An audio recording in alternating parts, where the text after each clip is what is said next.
بسم الله الحمد لله الصلاة والسلام على رسول الله صلى الله عليه وسلم. إيه، حديث تربة وعن رجل جدا كتاب الرتما في بسنه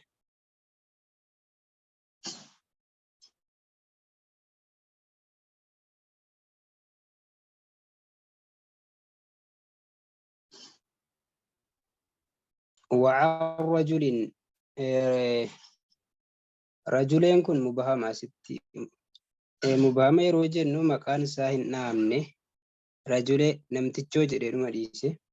وعن رجل نمتجو تقرى فما صاحب النبي صلى الله عليه وسلم إني رسول ربي تقول يومي وكا صحابة نبي كتي كرسول ربي تقول يومي روجن صحابة جتشود. الجهالة في الصحابة لا يضر لأنهم كلهم عدول وانتف. جهال من أسو صحابة انتاني حديثة ضعيفة قد ونمتجسوا ولا لمن قروا صحابة كي ستركون قبو جدن هندي ساني عدلي حق دبتو صحابوني وانتف نمتجون سنبرمو دبوس حديثة وانتي تقول.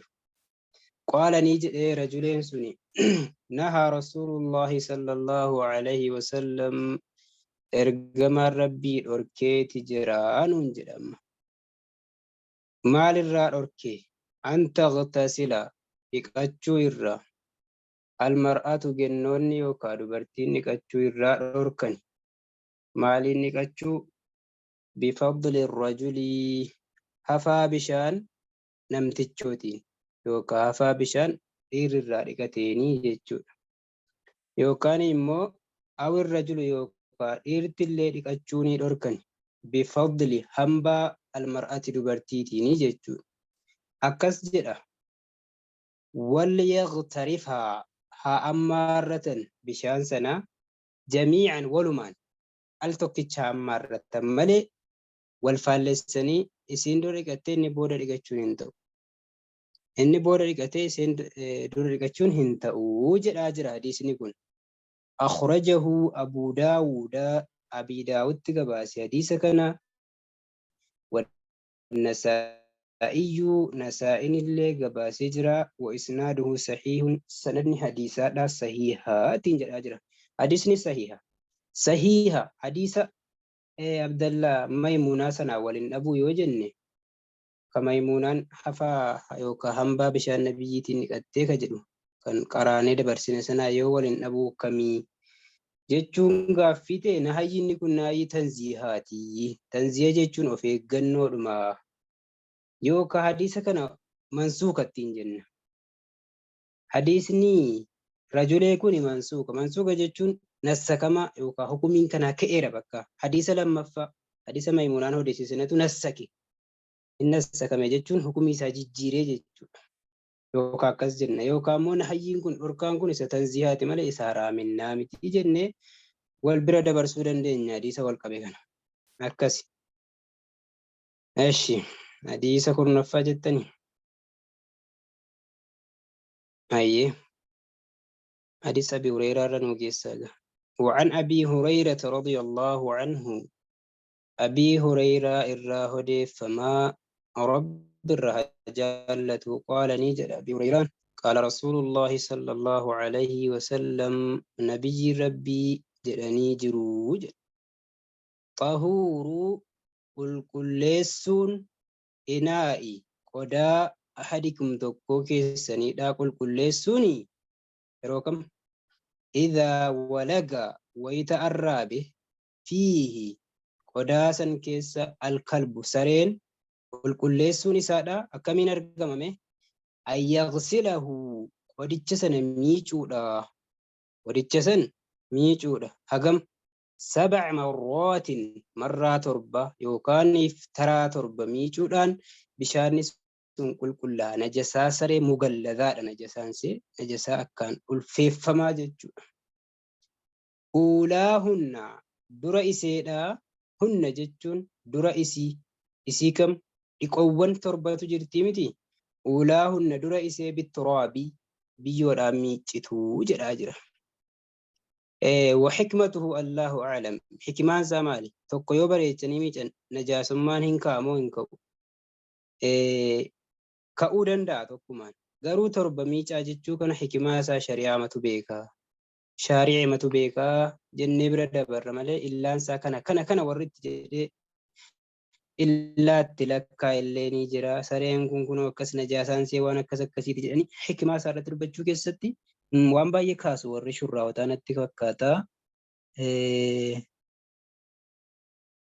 Waqad dalla mee maal jedha shariin laatta?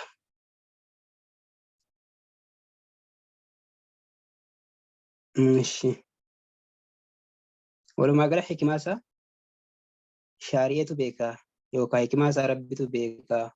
Torba miicamuu qaba kan saree. Jalqaba isaa biyyootti maknee miicina jechuu gaafata. Akhrajahu Muslim hadiisa kana Muslimtu gabaase. Wafii lafzi lahu lafzii Muslimiif ta'e keessatti immoo falyuriqhu haa dhangalaasu. Falyuriqhu jechuun bishaanicha sana haa dhangalaasu jechuudha.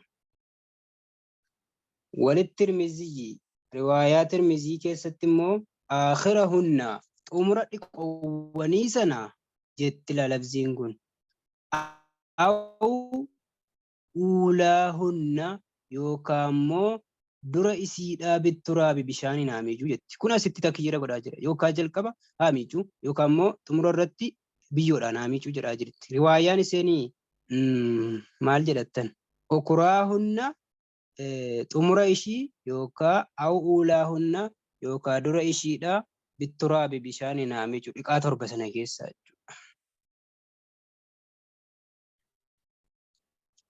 Asitti shaadhi jennaan ukuraahunna.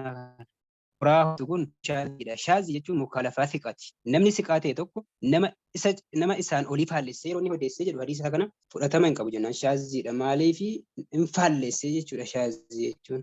Riwaayaa fudhatama qabu faallesse. Riwaayaan fudhatama qabu maal jetti? Uulaahunna dura isaa jetti riwaayaa baay'een malee jettu. Kan hukumii kana laannaaf shaadhi jedhamti. Shaadhi jechuun kopha baatu kan namni biraan isa hin deeggarree jechuudha. Hundiyyuu maal jedhanii odeessu? Jalqaba isiidhaa biyyoodhaan miicaa jedhu waan ta'eef riwaayaa isiin Imaamu Tirmiziin ukuraadhee fide kun shaadhiitti hakamnaa jedhani. Akkasi hadiisa kan itti aanu وعن أبي قتادة الراهدي فما رضي الله عنه رب الرجالة أن رسول الله صلى الله عليه وسلم نبي ربي قال نيجد في الهرة واي بشو يوكا أدوري جتني في الهرة واي أدوري كيستين جد نبي ربي أكمسين نجسم أدورين كن أكما سري مو طهارات أكجدو يبسوب ديما مال جد نبي مي إنها أدورين سني ليست بنجس نجسامتي ليست جتون هنتاني بنجس نجسامتي مالري إنما هي إشين كان سنتاتي من الطوافين ورنا أن الراتي عليكم سنرا ورنا أن أنيدا أكما كادمين نمرنا نفتو إسينس نمرنا نفتي سببا كان في الرأي جتشو لسيدا هندندام وانتف سلوما يسين طبيعاتي نجاسوما ينقبل نمرنا أن أولتي من كيستي جتشو أنا كادوريكون نجاسوما تقوى ينقبل جتشو. أخرجه الأربعة والرافعي قباسا حديث كان وصححه الترمذي صحيح جدني وابن خزيمة لكم كان حديثا صحيح جدني حديثني صحيح لغيري حسن لذاته يجو يواس كيسا نمني توقع مجرات اللي غراسات حديث كان خاصة أكني ضعيف انتاني قد آجت صحيح لغيري رجل ماشي حديثني كيتان مو وعن أنس بن مالك الراودي فما رضي الله تعالى عنه ربين أولانه سرها جالة قال نجد أنس جاء أعرابي شنانو وكان متج باديات كنيد في جلبه فبالني فنجاني في طائفة المسجد مقا مسجدا ويكيستي وكا كفلي كتاب مسجدا ويكيستي فنجاهي جتشو أجمان فزجره الناس نمني سئفة namni isa ifatanii akkama sitti fincooftaa kutaa masjidaa yookaan baarandaa masjidaa jedhaman xaa'ifaan kun namoonni itti ka'anneen kana haahum isaan dhorke namoota isatti ka'e kana dhorke rasuulullaahi sallallahu alaihi wasallam nabiin rabbii hin dhorkani maaliifi haala gaarummaa qabu waan ta'eef isaan hin jarjaranii hin ariifatanii akka ummataatti illee ittiin kaane hin arrabsine sahabota irraa dhorkee falammaa qadaa wayita namtichoon raawwatee jedhu bawlahu fincaan isaadha amara nabiyyu sallallahu alaihi wasallam nabiin rabbiin ajaje maalitti ajajime bizanuubin baaldii wayitti ajajee baaldiin sun mimmaa bishaan irraa kate bishaan baadhatee ka jiru jechuudha achumaan fa'uhriiqa ni dhangalaafame bishaan yookaan baldiin sun bishaan baldii sana keessa jiru alayhi fincaan namtichoo kanarratti dhangalaafame jechuudha. Hikmaan isaadha wanti nabiyyiin rabbii irraa dhorkani waa lamaaf sahabotaan isaa wanni isaan jedhaniif inni fatina itti eekamina wanni isaan jedhaniif wayi lamaaf yookaan itti ka'anii namtichoon kuni boolii isaa kana naasuudha jecha saslaa kan bakka tokkotti fincaa'u fiigee masjida waliin gahee masjida massakaa tokko inni lammaffataa immoo yookaan booliin isaa kun of keessatti deeffatee naasuudhaan deebi'ee dhukkubatti ta'uu danda'a. Dararaa kana lama qabaafiyyuu nabiyyiin rabbii irraa dhorkanii jedhan hikimaan isaadha. Muttafaqun alayhi hadiisni ka Bukaarii fi Muslim gabaasanidha. Sahihaa jedha. Hadiisa sadaffaa irratti dhaabna inshaallah.